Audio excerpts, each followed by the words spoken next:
नमस्कार. आपल्या सगळ्यांचे सोशल महाराष्ट्र न्यूज चॅनलमध्ये हार्दिक स्वागत. चला वळूया तर एका नवीन बातमीकडे. आजची बातमी. विधानसभेच्या निवडणुकीत धुळे शहर विधानसभा मतदारसंघात तब्बल 45,000 बोगस मतदारांनी मतदान केले असून 27,000 मतदान एकाच नावाच्या कमीत कमी 2 आणि जास्तीत जास्त 5-6 अशा 27,000 बोगस मतदारांची यादी आपल्या हाती लागल्याचा गव्यस्फोट माजी आमदार अनिल गोटे यांनी केला असून याबाबत तत्कालीन जिल्हाधिकारी यांच्याकडे केलेल्या तक्रारीची साधी चौकशी देखील करण्यात आलेली नाही.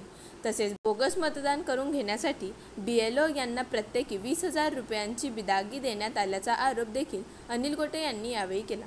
आजच्या पत्रकार परिषदेचा विषय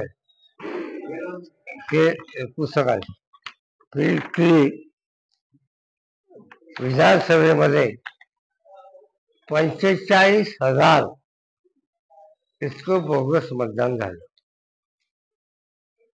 आणि ते मी पुराव्यासह सिद्ध करून दिलेले आहे.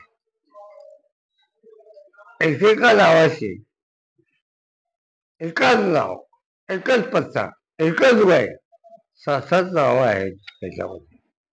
हे मी तुम्हाला आता दाखवून दिलं. आणि सगळ्यात महत्वाची गोष्ट की माझं राग आणि माझा हरकत ही कुठल्याही राजकीय पक्षावर, संघटनेवर नाही, व्यक्तीवर नाही, भ्रष्ट झालेल्या यंत्रणेवर माझा आहे.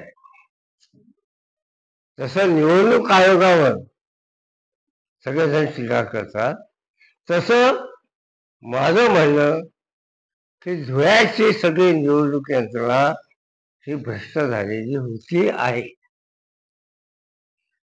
BLO 7 नावं, एकच वय, एकच घर नंबर आल्यानंतर BLOचं काम नाही का नावं कमी करण्याचं?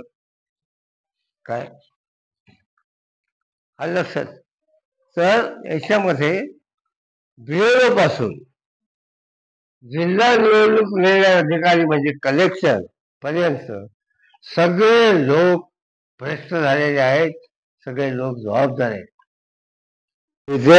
एका जोशी नावाच्या माणसाला मतदार यंत्रामध्ये फेरफार करण्यासाठी जे पैसे ठरले होते त्यातला पहिला हप्ता 2 कोटी रुपये दिला. मी इथून गेलेली गाडी, तिचा नंबर, तिथे असलेली उमेदी, याचं वर्णन हे सगळं मी तिथल्या जिल्हाधिकाऱ्यांनी दिलं होतं. काय सारी साधी चौकशी सुद्धा केली नाही. SP केलं, जिल्हाधिकाऱ्यांनी केलं. काय निवडणूक आयोगाला आरोपी करायचं असेल या दोघांना पण आरोपी करणं आवश्यक आहे.